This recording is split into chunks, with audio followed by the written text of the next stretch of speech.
Mais ce qui va nous intéresser surtout, ce sont les facteurs de risque. Qu'est-ce qui fait que on peut se tuer en expédition? Qu'est-ce qui fait qu'on peut s'ennuyer?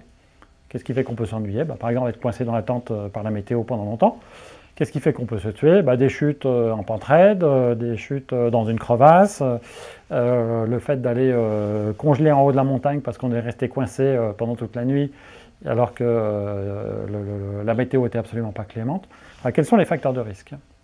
Les risques, les facteurs de risque. Ensuite, ce qu'on va faire, c'est qu'on va travailler sur la probabilité et la gravité. Est-ce que c'est grave si on s'ennuie? Est-ce que c'est probable qu'on se tue? Si on se tue, est-ce que c'est grave?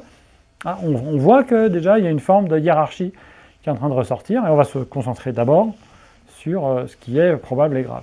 Ensuite, il va y avoir le choix des actions. Donc une fois qu'on a identifié les facteurs de risque, qu'est-ce qu'on a comme risque? Se tuer en expédition.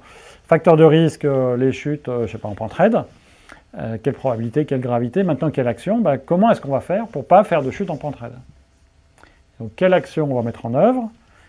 Et comment est-ce qu'on va les mettre en œuvre? Avec l'idée d'aller chercher les actions qui coûtent le moins cher possible, les plus faciles à faire, et qui couvrent au maximum les risques. Et puis, et c'est probablement le plus oublié, le plus essentiel, c'est de réévaluer et de gérer. Alors je mets au quotidien, c'est peut-être pas tous les jours, mais en fait, quand l'environnement change beaucoup, c'est plutôt toutes les heures ou toutes les quelques heures. Et puis si l'environnement est beaucoup plus stable, comme dans l'entreprise, c'est peut-être toutes les semaines ou tous les mois ou tous les je ne sais quelle fréquence. Mais en tout cas, de réévaluer, de gérer au quotidien. Parce que le temps passant, l'environnement changeant, il y a peut-être de nouveaux risques qui apparaissent, peut-être des risques qui disparaissent.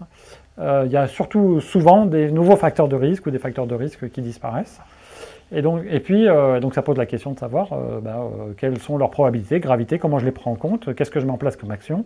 Est-ce que les actions que j'ai mises en place produisent leurs résultats? Si ce n'est pas le cas, comment est-ce que je modifie mes actions?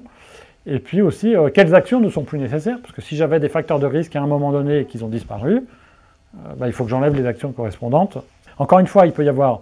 on peut étoffer tout ça très largement avec des outils ou un tas de choses. L'idée pour moi, c'est vraiment d'avoir ces notions-là ancrées et de faire simple.